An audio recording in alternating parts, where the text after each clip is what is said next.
C'est le moment pour nous d'ouvrir la parole de Dieu. Et en introduction, permettez-moi, en ce jour de fête et en ce lieu chargé d'histoire, d'exprimer ma reconnaissance pour l'honneur qui m'est fait de vous apporter la parole de Dieu, ici, à Meaux. Meaux n'est pas une terre anonyme dans l'histoire de l'Église. C'est un lieu où très tôt, la Réforme a fait entendre sa voix, non comme une rupture arbitraire, mais comme un retour aux sources vivantes de l'Évangile. Ici, des hommes et des femmes ont confessé leur foi avec courage, parfois au prix de leur liberté ou de leur vie. Ils affirmaient que Christ seul est Seigneur, que sa parole est la vérité et que son œuvre est suffisante. Et ce temple, construit au XIXe siècle, ne se tient pas là par hasard. Il est le signe visible que dans cette ville de Meaux, la foi réformée a traversé les siècles.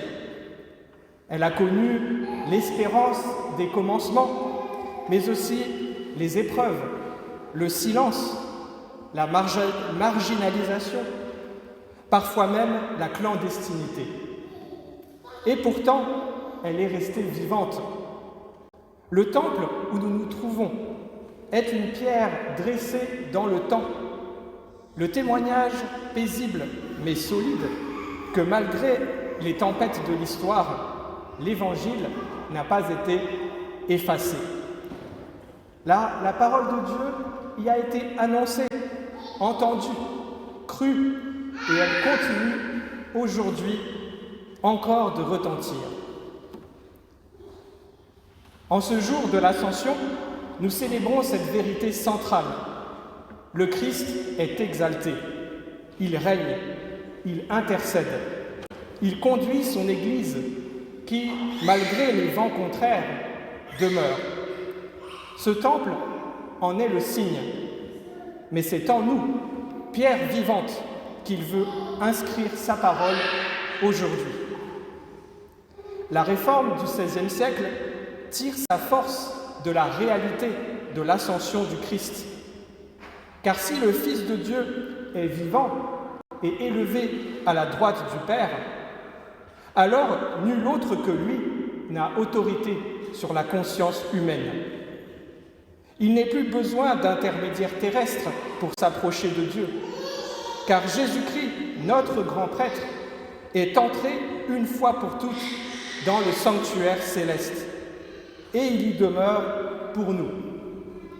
C'est cette vérité qui a libéré l'Église de bien des chaînes et qui nous rappelle encore aujourd'hui que notre Sauveur n'est pas un mort que l'on vénère, mais le vivant que l'on suit, que l'on adore et qui nous envoie. Il nous faut redécouvrir combien l'ascension du Christ n'est pas une simple conclusion, mais une pièce maîtresse du plan rédempteur de Dieu, une clé pour comprendre l'Évangile dans sa plénitude. Et nous allons voir que l'ascension se trouve déjà en perspective, bien en amont de la croix, dans le texte que nous allons considérer. Je vous invite donc à ouvrir vos Bibles dans l'Évangile de Luc, au chapitre 9, pour lire les versets 51 à 56.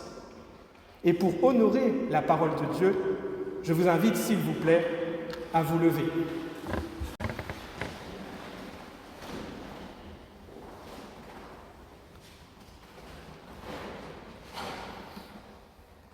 Lorsqu'approchèrent les jours où il devait être enlevé du monde, il prit la ferme résolution de se rendre à Jérusalem et envoya devant lui des messagers. Ils se mirent en route et entrèrent dans un village de Samaritains, afin de faire des préparatifs pour lui.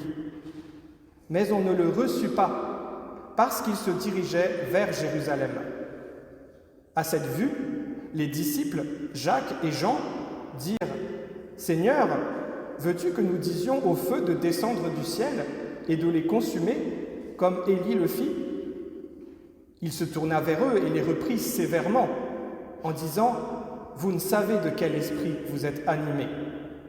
Car le Fils de l'homme est venu non pour perdre les âmes des hommes, mais pour les sauver. » Et ils allèrent dans un autre village. Jusqu'ici, la parole de Dieu. Prions. Béni sois-tu, notre Dieu, notre Père. Merci pour ta parole, de nous permettre de la lire et de la comprendre. Ta parole qui est notre richesse. Accorde-nous, nous t'en prions, d'y être attentifs et de la recevoir avec une foi reconnaissante et obéissante. Amen. Je vous invite à reprendre place.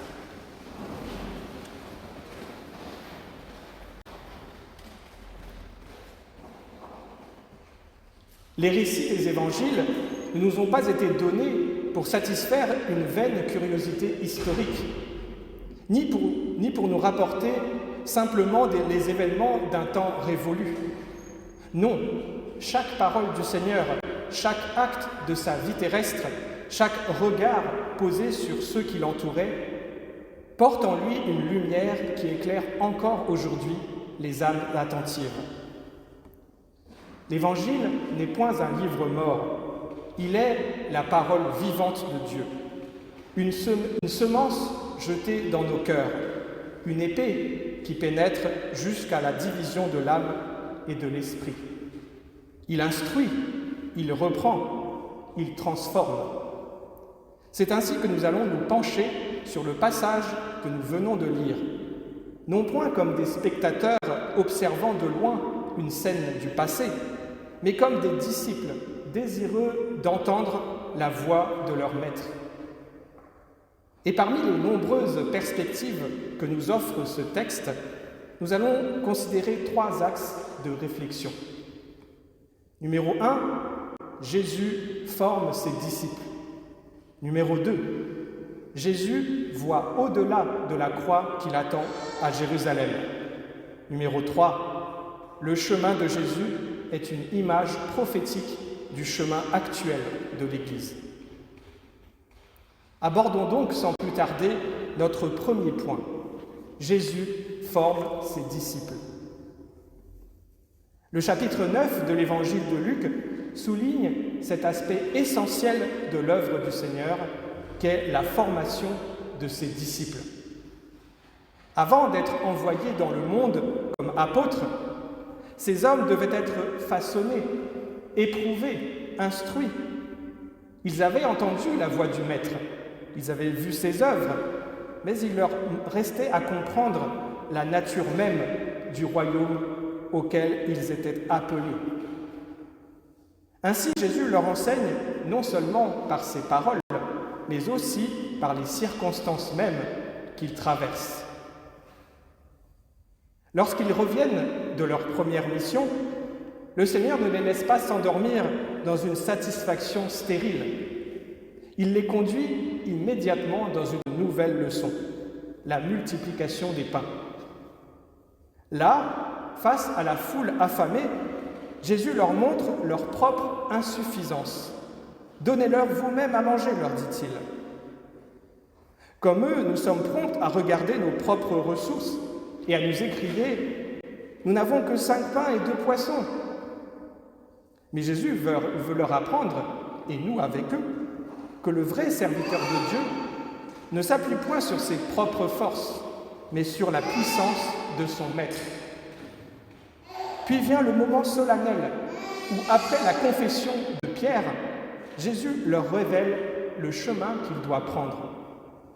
Il faut que le Fils de l'homme souffre beaucoup, qu'il soit rejeté, qu'il soit mis à mort et qu'il ressuscite le 3e jour. Leur cœur se trouble. Jusqu'alors, ils avaient espéré un Messie glorieux, un roi triomphant. Mais voici que leur maître leur parle d'opprobre et de croix. Cette révélation brise leurs espérances humaines, car le Messie qu'ils attendaient n'était pas celui de la prophétie divine, mais celui de leur propre imagination. C'est là l'un des traits marquants de ce chapitre, la manière dont Jésus patiemment corrige leurs pensées et leurs attitudes erronées. Car bien qu'ils aient vu les miracles, bien qu'ils aient eux-mêmes prêché et chassé les démons en son nom, ils restent encore attachés aux conceptions humaines. Ils connaissent l'Écriture, mais ils l'interprètent encore à la lumière de leurs propres désirs. Ainsi, lorsque Jésus leur annonce sa passion, il les appelle à prendre leur croix. Il leur montre que suivre le Christ, ce n'est pas rechercher les honneurs et le pouvoir, mais c'est marcher dans l'abaissement et le renoncement. La leçon est difficile à apprendre, et bientôt leur orgueil reparaît. « Qui donc est le plus grand parmi nous ?» demande-t-il.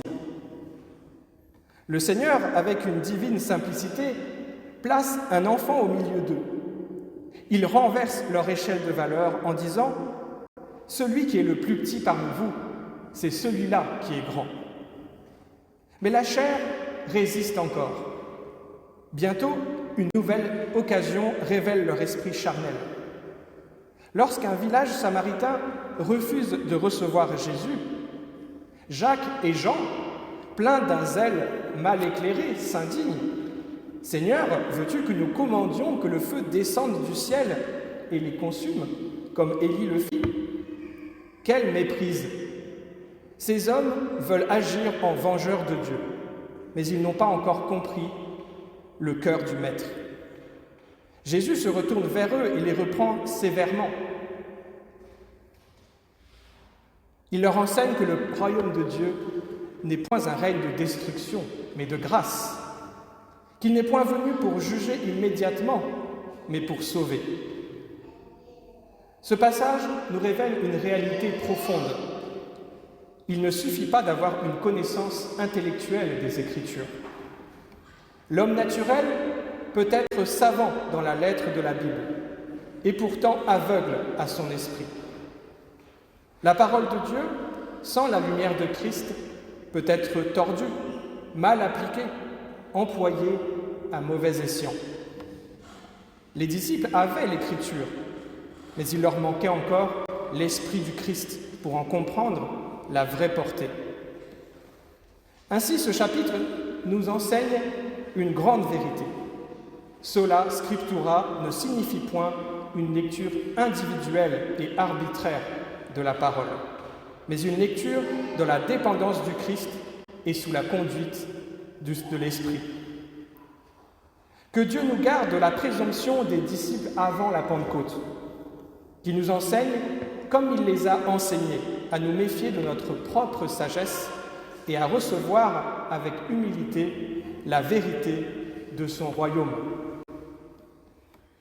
Entrons maintenant dans notre deuxième point, à savoir Jésus voit au-delà de la croix qui l'attend à Jérusalem. À partir du verset 51, Jésus marche vers la croix. Il s'agit d'un tournant important dans l'évangile de Luc. Jusque-là, le ministère de Jésus s'était surtout déployé en Galilée. Il avait enseigné, guéri, accompli des miracles, appelé des disciples. Mais voici que l'heure approche, l'heure de l'accomplissement, l'heure où doit se manifester le dessein éternel de Dieu. C'est alors que Luc écrit cette parole. Comme le temps approchait où il devait être enlevé, il prit résolument la route de Jérusalem.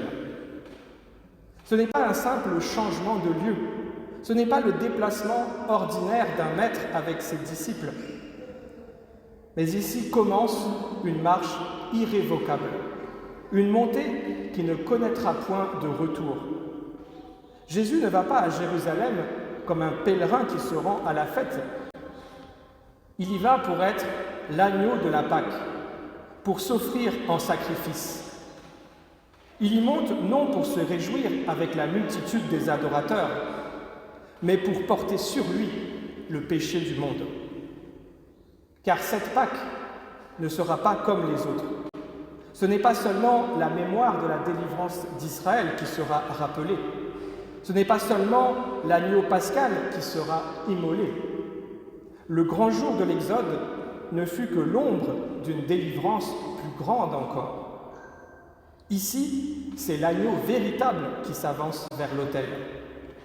Son sang ne sera pas répandu sur les linteaux des portes, mais il sera versé pour la rédemption du peuple de Dieu, pour que ceux qui croient en lui échappent à la colère à venir et entrent dans la vraie liberté.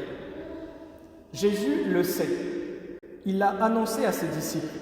Au verset 22, « Il faut que le Fils de l'homme souffre beaucoup, qu'il soit rejeté par les anciens, les principaux sacrificateurs et les scribes, qu'il soit mis à mort et qu'il ressuscite le troisième jour. » Et au verset 44, il les avertit de nouveau. « Pour vous, écoutez bien ceci, le Fils de l'homme va être livré entre les mains des hommes. » Mais ils ne comprennent pas, car la croix leur est encore voilée. Mais lui, il sait. Et pourtant, il marche, il avance avec résolution, non contraint par une force extérieure, non emporté par un destin aveugle, mais conduit par l'obéissance parfaite à la volonté du Père. Rien ne l'arrêtera, ni l'opposition des chefs d'Israël, ni l'incompréhension des foules, ni même la faiblesse de ses disciples. Il monte vers Jérusalem et il monte vers la croix. Mais ce chemin n'est pas celui de la défaite, mais de la victoire.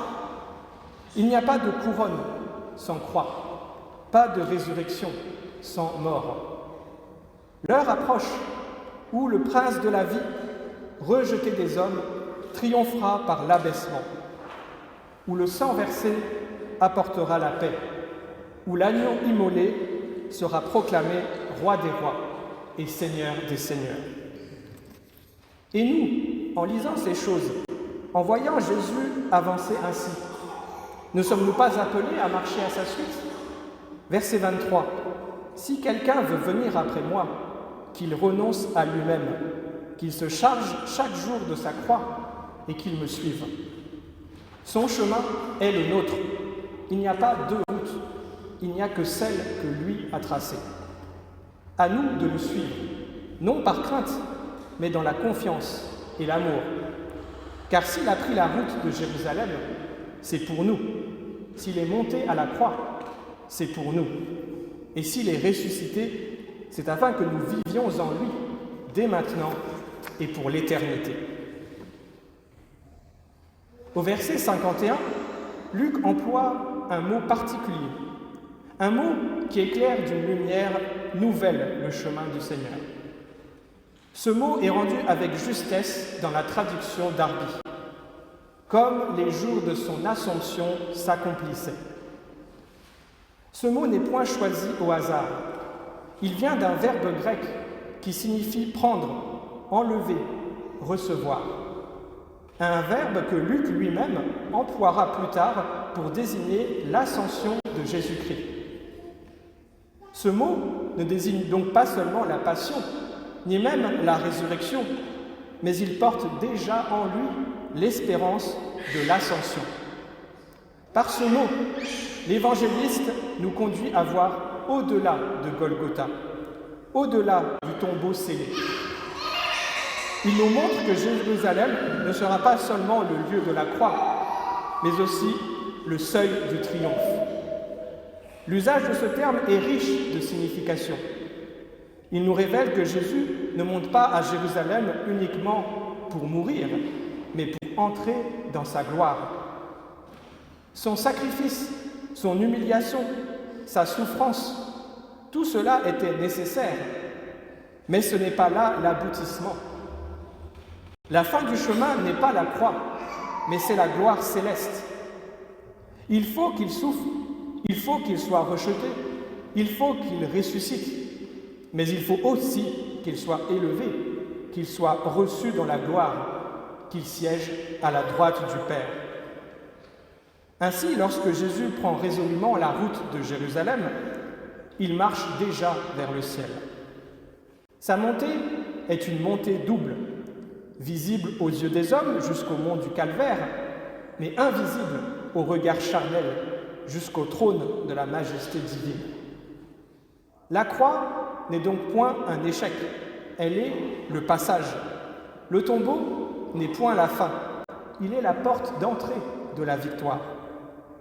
Luc veut que nous le comprenions. La destination ultime de Jésus n'est ni la douleur, ni même la résurrection, mais l'ascension, l'intronisation du roi des rois. C'est pourquoi, en contemplant ce chemin du Seigneur, nous sommes appelés à lever les yeux. Ne nous arrêtons pas à la souffrance, mais regardons à la gloire. Ne nous arrêtons pas à la mort, mais fixons notre espérance sur la vie. Car celui qui est monté à Jérusalem pour souffrir est aussi celui qui est monté dans les cieux pour régner. Et celui qui est monté reviendra. Toujours au verset 51, Luc décrit l'attitude de Jésus face à la croix qui se dresse devant lui. Et il utilise une expression bien rendue par la traduction d'Arby. Il dressa sa face résolument pour aller à Jérusalem.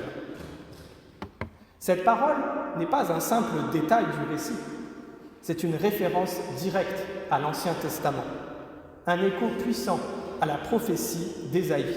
Je cite : « Mais le Seigneur, l'Éternel, m'a secouru. C'est pourquoi je n'ai point été confus. C'est pourquoi j'ai rendu mon visage dur comme un caillou, sachant que je ne serai point confondu. » Fin de citation. Par cette expression du verset 51, Luc nous montre que Jésus accomplit pleinement la mission du serviteur de l'Éternel. Il marche délibérément vers l'épreuve, sans détourner son regard, sans faiblir devant l'adversité. Il ne recule pas devant la tempête qui approche, mais il affermit son visage comme un roc. Dans le même passage d'Ésaïe, le serviteur parle de la souffrance qu'il accepte. Je cite : « J'ai livré mon dos à ceux qui me frappaient, et mes joues à ceux qui m'arrachaient la barbe.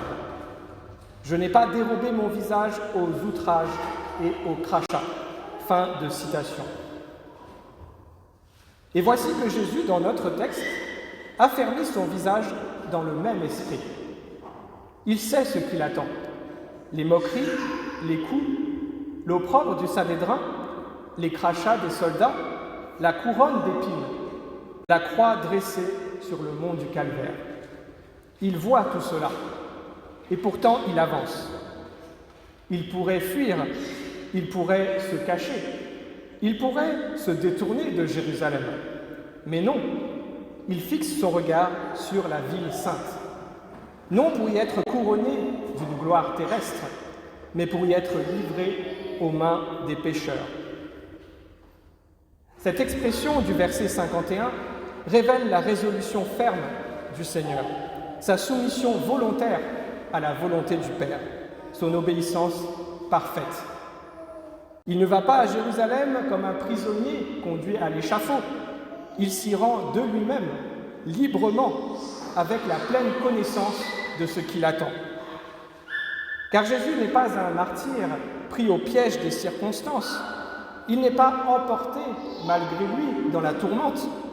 Non, il choisit, il s'offre, il donne sa vie. Il ne subit pas la croix, il l'embrasse. Telle est la grandeur de notre Rédempteur. Là où l'homme reculerait, lui avance. Là où la chair tremblerait, lui affermit son visage. Là où la douleur ferait fléchir, lui marche avec assurance. Il est le serviteur de l'Éternel, celui qui ne détourne point son visage, celui qui s'avance sans crainte vers le sacrifice suprême, afin que par son obéissance, nous ayons la vie. Regardons donc à lui, fixons nos yeux sur celui qui a dressé sa face résolument vers Jérusalem, et nous qui le suivons. Prenons notre croix et marchons dans ses traces, non par notre propre force, mais par celle du Christ qui a ouvert le chemin devant nous. Luc nous montre Jésus avançant avec courage vers sa passion, affermissant son visage comme un roc devant l'épreuve. Mais l'auteur de l'Épître aux Hébreux nous ouvre les cieux et nous révèle la raison ultime de cette détermination.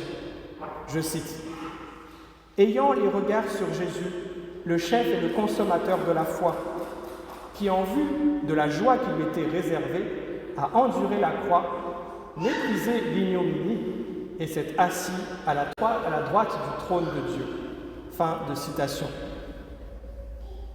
Ainsi, Jésus endure la croix, non dans un aveuglement fataliste, non dans une résignation forcée, mais en vue de la joie qui lui était réservée. Car il voit au-delà de la souffrance. Il voit l'ascension, il voit l'exaltation, il voit la gloire promise. Il sait que l'humiliation du calvaire n'est qu'un passage, que la croix sera suivie du trône, que le bois de la malédiction précédera la couronne du triomphe. Le monde ne voit qu'un supplicié expirant dans l'opprobre, mais lui voit la droite du Père, où il s'assiera en vainqueur. Et ce même appel s'adresse à nous, pèlerins de la foi, voyageurs sur cette terre. Hébreux 12, verset 2 ne nous donne pas seulement une vérité à contempler, il nous lance une exhortation. Ayant les regards sur Jésus. Voilà notre force, voilà notre espérance. Comme lui a fixé son regard sur la gloire à venir, nous aussi fixons nos yeux sur lui. Regardons au-delà des épreuves présentes, au-delà des fardeaux du jour, au-delà des combats de ce monde. Marchons dans ses traces, avançons avec foi vers la Jérusalem céleste, où nous partagerons sa gloire.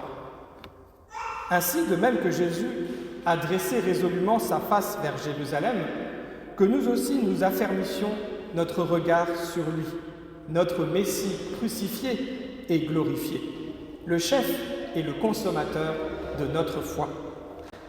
Si lui a méprisé l'ignominie, comment nous laisserions-nous troubler par les opprobres du monde? Si lui a persévéré jusqu'au bout, comment nous arrêterions-nous en chemin? Levons les yeux, regardons à Jésus. Il est passé par la croix, il est entré dans la gloire, il nous précède, il nous attire, il nous appelle. Que son regard fixé sur Jérusalem devienne le nôtre et qu'en toute chose, nous apprenions à marcher non par la vue, mais par la foi, certains que le Christ a déjà ouvert devant nous le chemin de la vie éternelle. Tout cela nous amène à notre troisième et dernier point, à savoir le chemin de Jésus comme une image prophétique du chemin actuel de l'Église. L'évangéliste Luc est aussi l'auteur du livre des Actes. Là, il nous montre que l'ascension n'est pas un départ définitif, mais un tournant décisif. Certes, Jésus quitte ses disciples, mais il n'abandonne point son œuvre. Il disparaît de leur regard, mais il leur ouvre un chemin qu'ils sont appelés à suivre. Avant de s'élever dans la gloire, il leur adresse cette parole solennelle. « Vous serez mes témoins à Jérusalem, dans toute la Judée, dans la Samarie et jusqu'aux extrémités de la terre. » Ainsi, l'ascension n'est pas seulement l'élévation du Christ, elle est aussi le départ de l'Église. Jésus monte au ciel et l'Église se met en route. Il a ouvert le chemin et ses disciples doivent marcher à sa suite. Mais ce chemin n'est plus celui qui mène à la Jérusalem terrestre. Ce n'est plus celui qui conduit au temple de Pierre. C'est un chemin plus vaste, un pèlerinage à travers le monde, une course qui ne prendra fin que lorsque l'Évangile aura été proclamé jusqu'aux extrémités de la terre. L'ascension ne signifie donc point l'absence du Christ, mais son règne. Il n'a pas quitté l'Église, il l'a plutôt élevée avec lui dans une nouvelle dimension. Il est le roi exalté, assis à la droite de Dieu, et c'est sous son autorité que l'Église avance. Mais l'ascension ne marque pas seulement le départ de l'Église, elle en montre aussi la direction. Nous ne sommes pas appelés à établir ici-bas un royaume terrestre, car comme le dit l'Écriture, nous n'avons point ici-bas de cité permanente, mais nous cherchons celle qui est à venir. Jésus est monté dans la Jérusalem céleste, et l'Église chemine vers elle. C'est là que notre espérance se porte, c'est là que notre regard doit être fixé. Ce mouvement est décrit avec force dans l'Épître aux Hébreux. Vous vous êtes approchés de la montagne de Sion, de la cité du Dieu vivant, la Jérusalem céleste, des myriades d'anges en fête, de l'assemblée des premiers-nés inscrits dans les cieux. Ainsi, l'ascension n'est pas la fin de l'histoire, elle est l'aube d'un règne. Le Christ est monté non pour se retirer, mais pour régner. Son œuvre n'est pas achevée, elle s'accomplit dans l'avancée de son Église. Il est le chef et le guide de cette marche. Et nous sommes appelés à suivre ses traces. Levons donc les yeux vers la cité céleste, comme Jésus a levé les siens vers la gloire à venir. Que notre foi ne s'attarde point aux choses de la terre, mais qu'elle s'attache à celui qui est monté dans les cieux. L'ascension de Jésus a inauguré le royaume de Dieu et l'Église avance maintenant vers son accomplissement final. Ainsi, le chemin de Jésus vers Jérusalem apparaît comme une image prophétique du chemin que l'Église suit aujourd'hui. Il nous montre le sentier missionnaire de l'Église qui avance dans ce monde portant l'Évangile jusqu'à la Jérusalem céleste.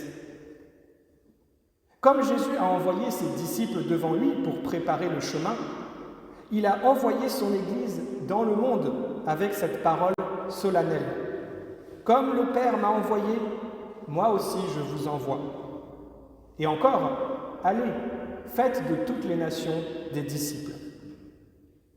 L'œuvre que les disciples accomplissaient alors n'était qu'un avant-goût de l'œuvre plus grande que l'Église devait entreprendre après la Pentecôte. Comme ils allaient de village en village, appelant les hommes à recevoir le Christ, l'Église, aujourd'hui, annonce l'Évangile à toutes les nations, préparant les cœurs à recevoir leur Sauveur. L'apôtre Paul écrit, je cite, « Nous faisons donc fonction d'ambassadeurs pour Christ, comme si Dieu exhortait par nous.